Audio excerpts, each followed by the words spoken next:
Yes, the consent agenda is approved. Presentations, we do not have one this morning, nor do we have a public hearing. Items for consideration, Commissioner Gibson. Madam Chair, I move for approval of claims in the amount of $82,992.09.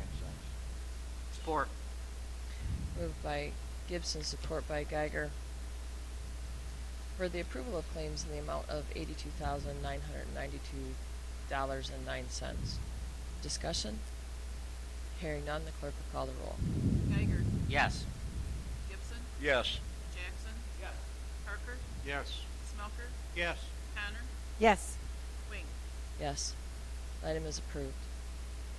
Item B, adoption of Resolution 20-18, a resolution to acquire and construct capital improvements consisting of construction of an assisted living complex as an addition to the Thornapple Manor Medical Care Facility and related improvements, and to publish a notice of intent to issue capital improvements bonds.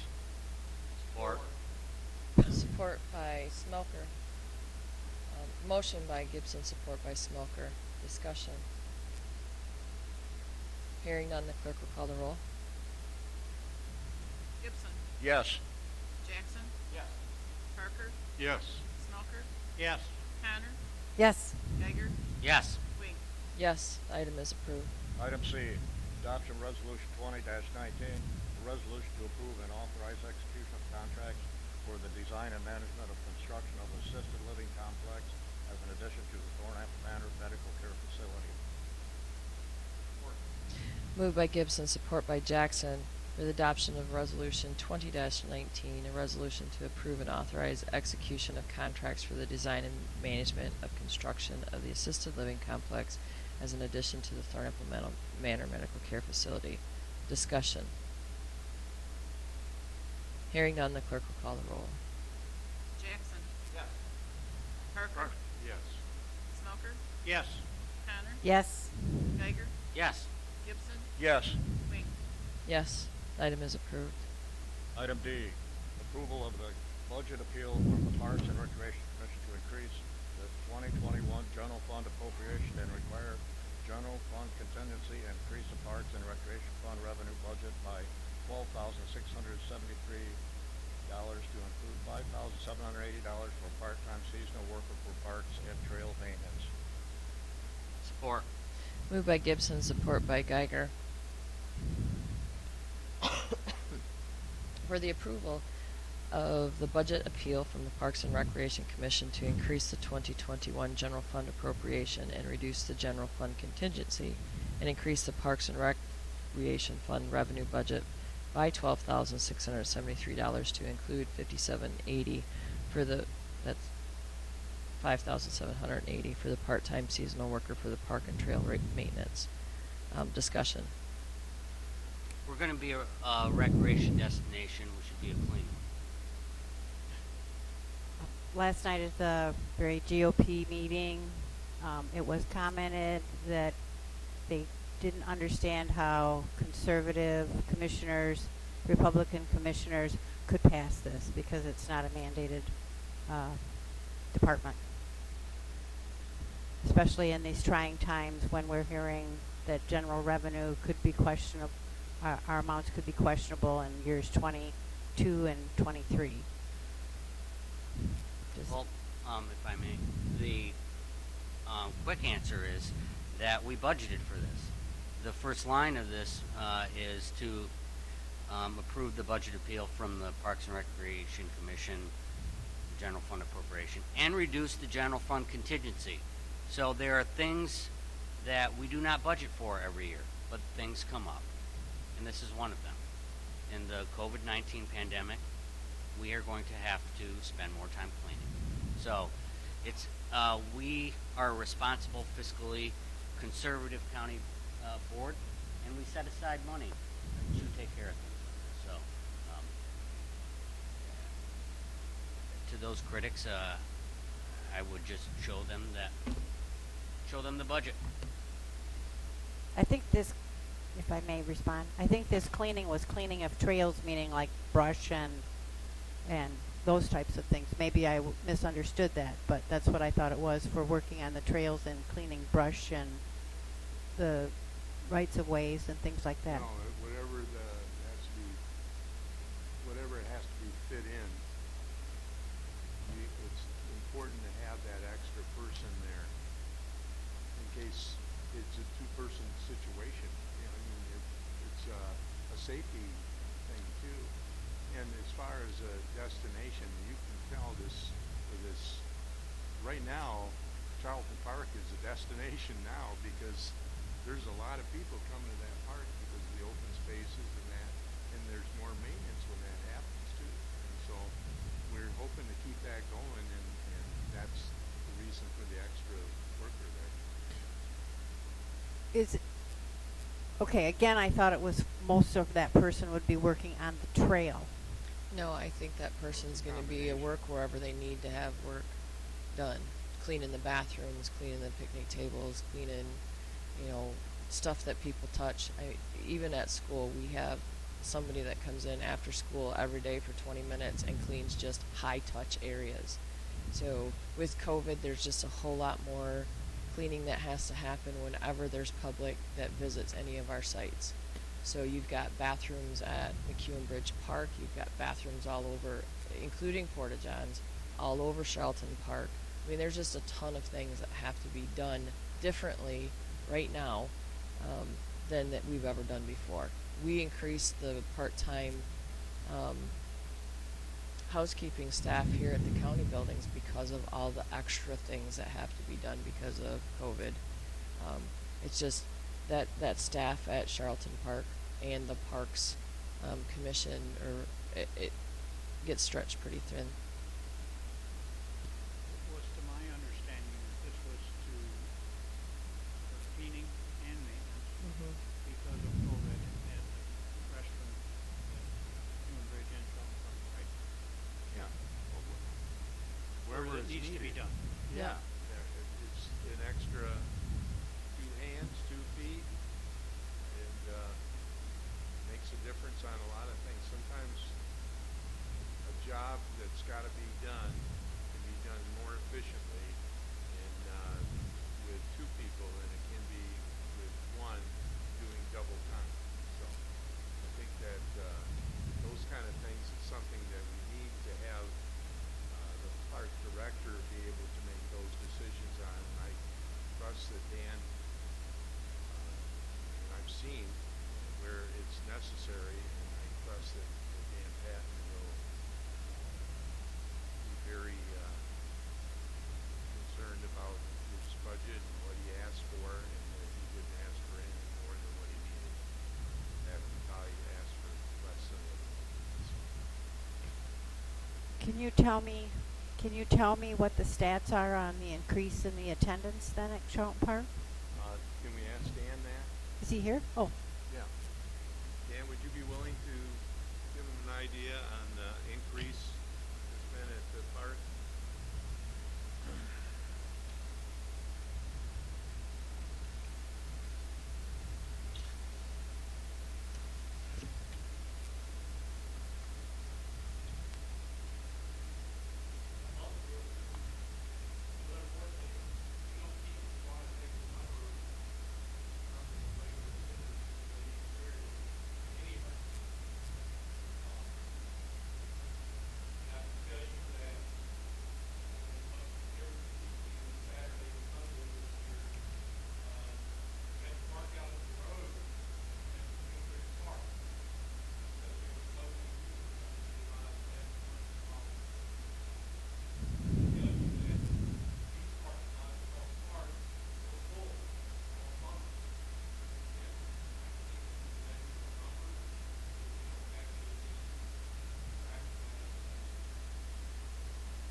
thank you.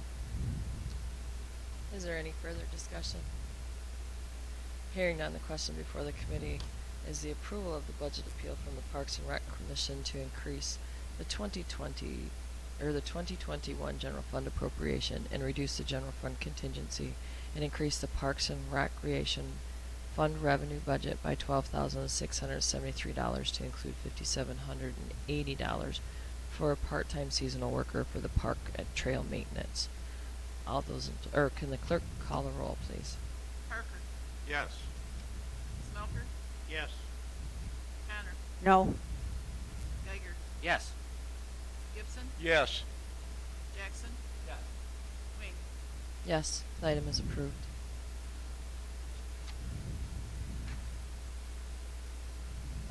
Last one is that minutes. Beef. No. Approval of the letter B. Oh, Madam Chair, I'd move for item B, approval of September 15th, 2020 Committee of the Whole meeting minutes. Support. Moved by Gibson, support by Geiger for the approval of September 15th, 2020 Committee of the Whole meeting minutes. Discussion. Madam Chair, on the bottom of the first page where it talks about this this item last week for the Parks and Rec Commission to increase the general fund appropriation, it says that nays, none, and I voted no on that. Thank you. You're welcome. So we need a motion to amend, or can we do that by friendly amendment? I'll make the motion to amend that portion of the minutes to reflect that I had a nay vote on that motion. A motion by I'll Connor. support the amendment to the amendment. Motion by Connor, support by Geiger to amend minutes to reflect a nay vote by Connor instead of an aye vote. Discussion? Hearing none, the clerk will call the roll. On the amendment, sorry. All those in favor of the amendment, please say aye. Aye. Opposed, the same. Motion carries. Now the clerk will call the roll. Smelker, Yes. Connor, Yes. Geiger, Yes. Gibson, Yes. Jackson, Yes. Parker, Yes. Wing. Yes. The minutes have been approved. Thank you. Now I gotta go back here. Unfinished business. Let me see if I can find this agenda request.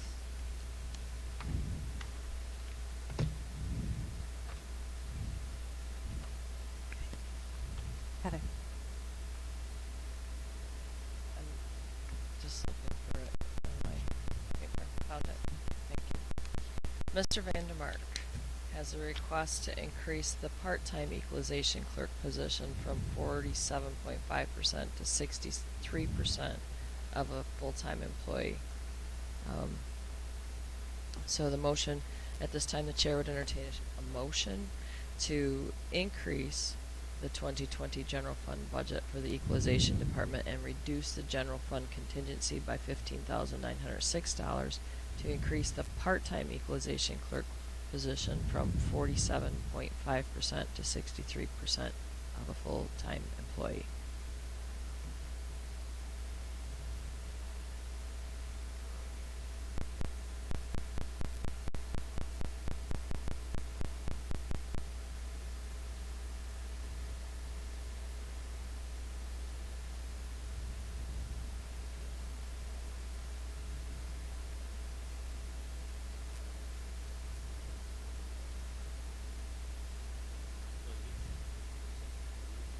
I think one of the reasons it's higher is because it goes from a non-fringes to fringes, right? Because it went from below 50% to above. Yeah, it could be. I thought it was going to be prorated, so I'm not sure how that works. But rough estimate in my head, it's about $100 a week, on the salary part. So doesn't seem like it'd come up to 15,000 unless the benefits are pretty substantial. Well, let's take a benefit.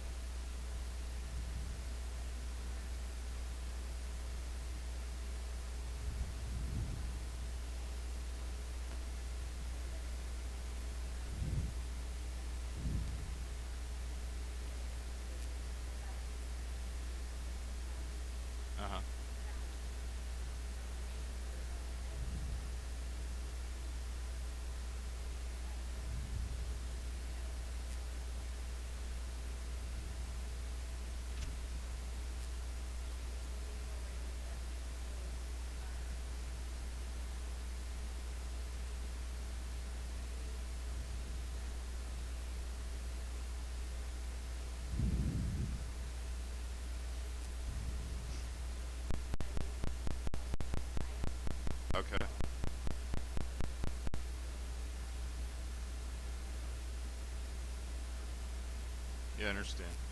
I thought the number was about 7,500 last year, so that's like double. So I just was kind of surprised at that number, where that was, how that was being calculated. It looks like the payroll part would be 4774, and then when you take that, it's $11,000 possibly for benefits, Okay. and that's the big jump, is the benefits. Okay. That seems pretty high. That's quite possible. Anyways, we've been struggling to keep people on staff with the current position part-time at 19 hours a week. No benefits at all. They don't get holiday pay or anything. We're actually on our second employee now, our part-time position. And the problem is we're spending a lot of time training people, and our department is mandated, and we're struggling to keep up with the amount of the people that we have right now. Because of all the time that's being spent training. It takes about a year really to train somebody properly in our field. They have to know legal descriptions, which is not easy, and there is a lot of things to learn in the position. We do have a pretty good part-timer right now, and we're kind of concerned that she's going to leave due to that situation. We are continuing to have some mapping problems with the GIS. Some of the splits have not been correct, so that's been causing us problems. So we're thinking right now the data entry is right around springtime, so we're still quite a ways behind where we should be in the data entry for our sales information. The names and addresses have to be updated, the sales information has to be updated, and then they also assist with some of the mapping for us, to prepare some of the field work for us. So that is vital to make sure it gets done. At Eaton County, we have a full-time data entry person that does the same job. And we also have 2 other people in our clerical office that assist. So it is quite time-consuming entering all the deeds and making sure everything is correct. Is there any questions? Sure. Yes, sir. What level is this employee? What level are they? I think it's you're talking about the levels, the grades. Salary levels. I think it's 3. 3. That's what I thought it was. So you, right now it's 47 and a half hours. You're proposing 63, bumping that up to 63% FTE. Yeah, which works out to like 25 hours a week, basically. Is that really going to change the situation a whole lot? It is.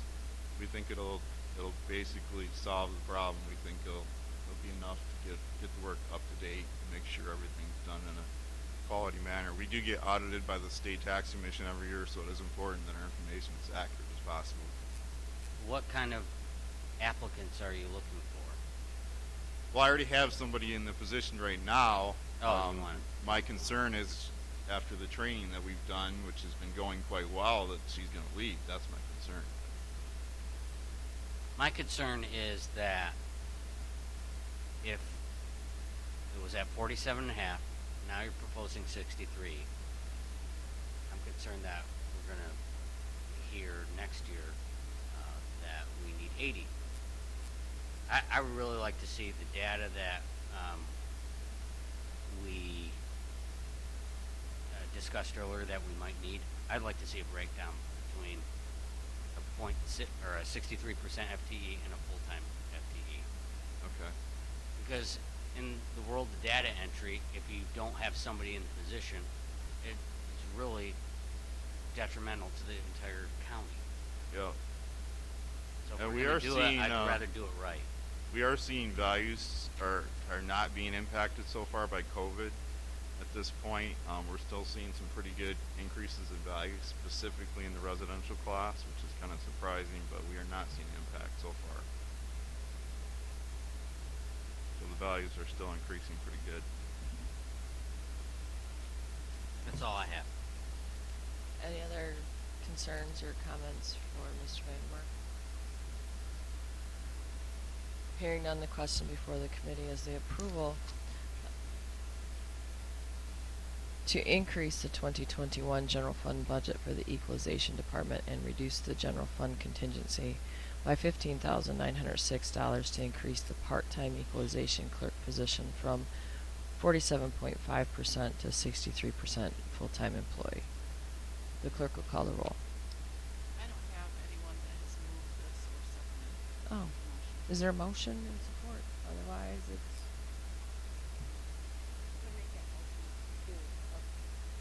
To approve this increase in $15,906 to increase the part-time equalization clerk position from 47,000 to 63% FTE.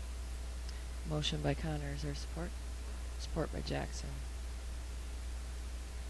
Thank you, Madam Clerk. Now can you call the roll? Thank you. Connor. Yes. Geiger. Yes. No. Gibson. Yes. Jackson. Yes. Parker. Yes. Smelker. Yes. Wing. Yes, the item is approved. Next on our agenda,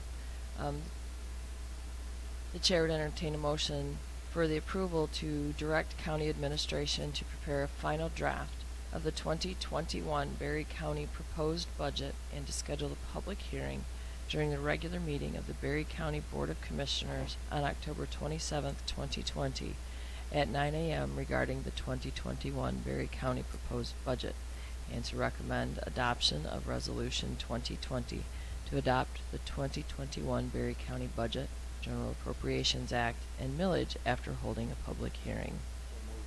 Support. Moved by Geiger, moved by Gibson, support by Geiger. Discussion.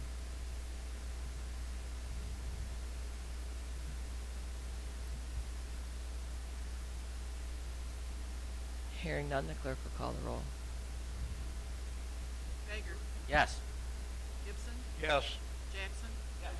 Parker. Yes. Smelker. Yes. Connor. Yes. Wing. Yes, the item is approved. Is there any new business to come before the board? Hearing none, County Administrator's Report. Luella, do you have anything in Michael's stead? Thank you. Chairperson's Report. It is the end of the month. Thank God, finally. I'm really not looking forward to the beginning of the next month because that just adds another layer of busy to my crazy schedule. But that being said, next Tuesday is the 5th Tuesday, so if y'all show up, nobody's going to be here. So enjoy your time. It is beautiful weather. Just remember, we are in the middle of harvest season. There are lots of trucks and tractors moving about, and there's kids too, as we're all back in school. There's been some really crazy accidents lately. There was an accident either yesterday or the day before where some people were rear-ended by a semi, and it caused a chain reaction accident, and 3 people, innocent people, were killed just inside the Indiana border, and I do believe at least one car was Michigan residents. So it's important that we slow down and pay attention to what's going on and quit being distracted while we're driving. Commissioner Connor? Thank you. I attended the Zoom solid waste oversight. I have not heard our household hazardous waste pickup was last Saturday. I don't know if Commissioner Geiger was there. I was not there. And we have, at that meeting, we have also been discussing contracting for an administrator. Commission on Aging, I got a letter on Friday that effective Friday, September 18th, 2020, the Adult Day Services Program will be canceled until further notice. This action is being taken because the difficulty staff and participants are having complying with Governor Whitmer's executive order to wear masks at all times and to practice social distancing. Yesterday, Carewell Services, again a Zoom meeting. It was a short meeting. We discussed that we've spent less money for senior meals and food, and part of the reason on this is some of the CARES Act programs that supplemented food, so there was less of a need from our programs. But we still are continuing those programs. There just was a lot of help outside of that. Last night at the Berry County GOP meeting, Representative Callie commented, or reported, I should say, that the Court of Claims judge ruled Friday that Michigan clerks must accept late ballots so long as they are postmarked no later than November 2nd and received before the deadline for certifying election results or 14 days after the election. So I can't tell you. I did talk to Clerk Palmer before the meeting just to kind of get a little bit more information on that, and we'll see what happens between now and November. It certainly is going to be quite a bit of headache for a lot of people. I mean, just to get the election certified and finalized. Can they even, Pam, in that situation, can the township clerks even run their tapes if they still have to wait for ballots? It hasn't been decided how that's going to actually work, but if they are required to bring in their preliminary results to me on election night, then they will have to pull their cards, their programmed memory cards, bring into me for me to upload, and then they will have to reload those cards into their tabulator if they have late AB ballots showing up, do an accuracy test again, and then rerun those results with that new or several new AB ballots. Were there absentee ballots returned post primary election that? Very few. Okay. I would say one or two. Okay. I didn't know. One or two. This is a 2020 Democratic solution. Just adds to the 2020 chaos. So I asked, one of the questions I asked Representative Callie last night was that because all the absentee ballots have a coding on them, so that when they're received, they're scanned and they show as being received.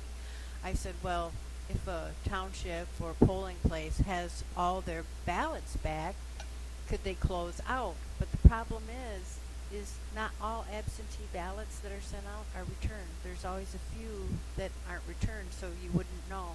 That's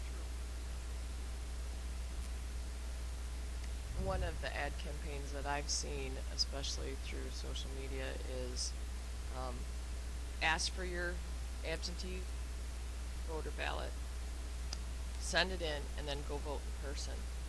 And I'm like, why on earth would you promote something that ridiculous? I mean, voter fraud? Yeah. So Sorry. I Let's call it what hesitate it to is, let you folks. know who the star of the video was. I'll share with it later, but I thought it was very inappropriate for the ad that was spamming YouTube videos. You had to watch the ad; you couldn't even skip it. So, is that all you have, Commissioner? That's Kiner? all I have. Thank you.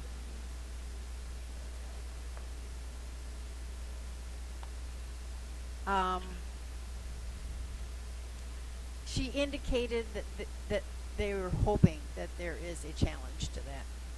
It's so new. I mean, it only happened Friday? Yes, Friday. So Commissioner Gibson. Yes. At my transit board meeting, I found out we still have 7 drivers that are not been called back to work yet. Drivers that are working are averaging 100 people a day that they're hauling.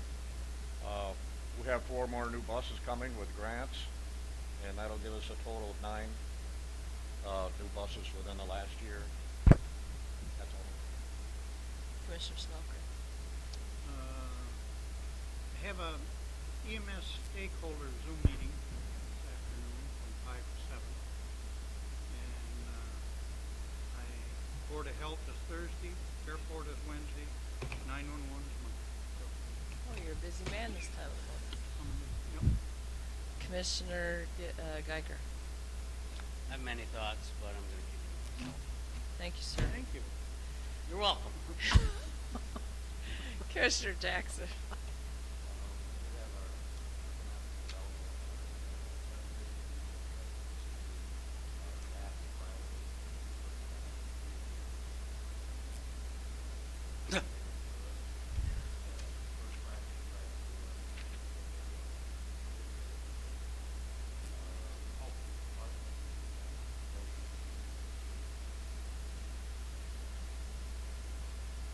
please extend my apologies for not recognizing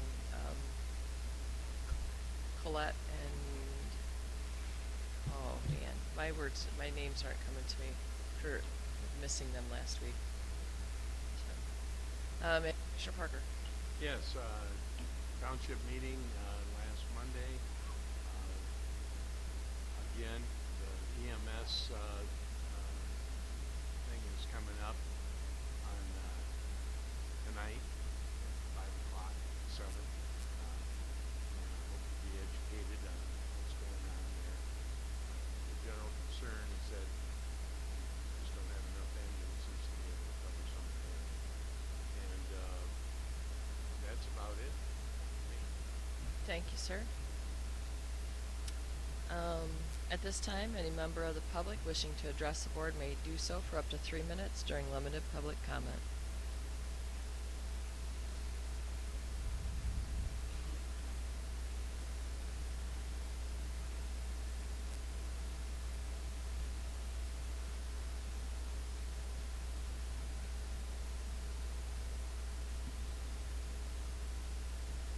Good morning.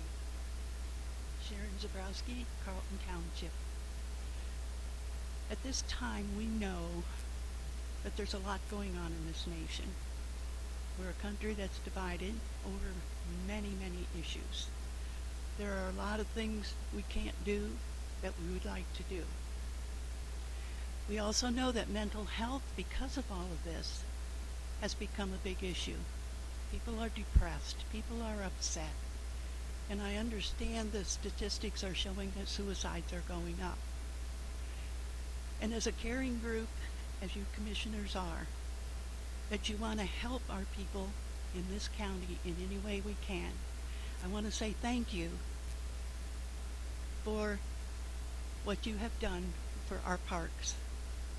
When we look at people who have no jobs, we look at people who are trying just to get food on the table for their children, people who have been locked up with their children, and I don't care how much you love your children, eventually they do get on your nerves. So where can these people go? They can't afford to go anywhere except a park, a trail, someplace where they can go and walk, they can be with nature, they can be away from all of the tension and all of this, everything that's going on in the world, and they can come home in a much better frame of mind. It is important that our parks be kept clean. Trails, you can't walk trails if there's brush and all kinds of debris on the trail. So I want to say thank you for all of the people who will now be able to get out and use our parks. Thank you, ma'am. Is there any other limited public comment?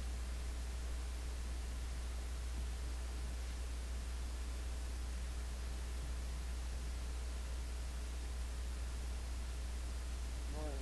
I'm Jerry Greenfield.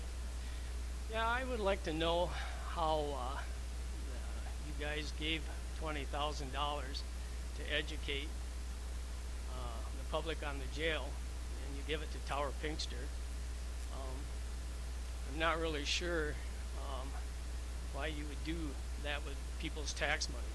So if Commission on Aging wanted something in Rockford Construction, they want $20,000 to educate people on that, or the school. If the school needs more bond money to build another school, would the county give them money to educate the people?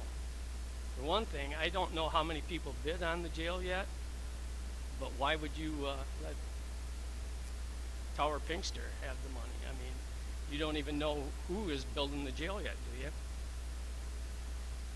And another thing I don't understand too, if you went to the bank and you wanted a loan for a new home, and you couldn't tell them where you were going to build that home or exactly what it was going to cost, do you actually think a bank in Berry County would loan you any money?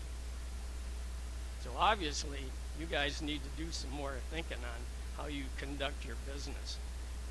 Because obviously, you guys don't have a clue. Thank you. Are there any other limited public comments?